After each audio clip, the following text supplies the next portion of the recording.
I feel there's like 3 different McAfee things that they load on laptops these days. There's like security, there's like the internet security, and there's like some total something.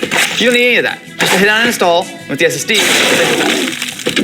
Okay, 18 was an exaggeration, I'm sorry. 3.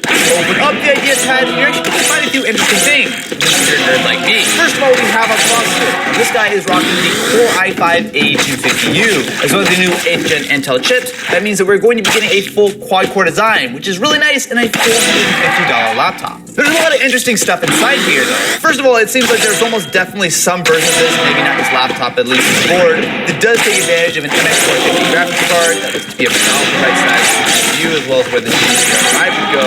But there's some other interesting stuff here, including the Intel AC Wi-Fi card. It's going to be dual band, really powerful, really fast. And on top of that, we also do have 8 GB of RAM. It's going to be 4 gigs here, as well as 4 gigs on the backside with a dual channel. And that is going to be very important to keep those 620 graphics on the Core i5 nice and fed. Is that enough space for you? I've got even more. You should be wary of which models this laptop can pick up.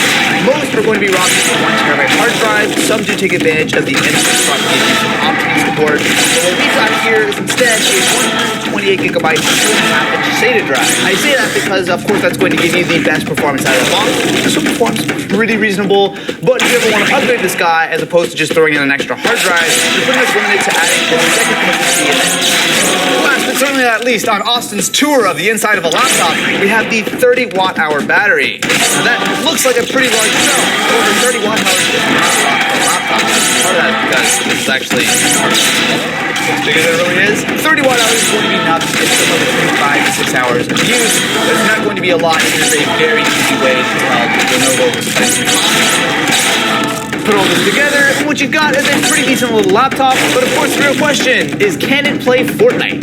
Jump into the game, and what we're getting is an incredibly playable 30 frames per second. Because you know, that's what all games should run at, right? For real talk though, for a $450 laptop that runs with Tree, this is actually going to be very, very playable. So I did have to turn down some of the settings. We are running at 768p. I'll get into a little bit of that later. But we are running on mostly low settings, with the view distance bumped up.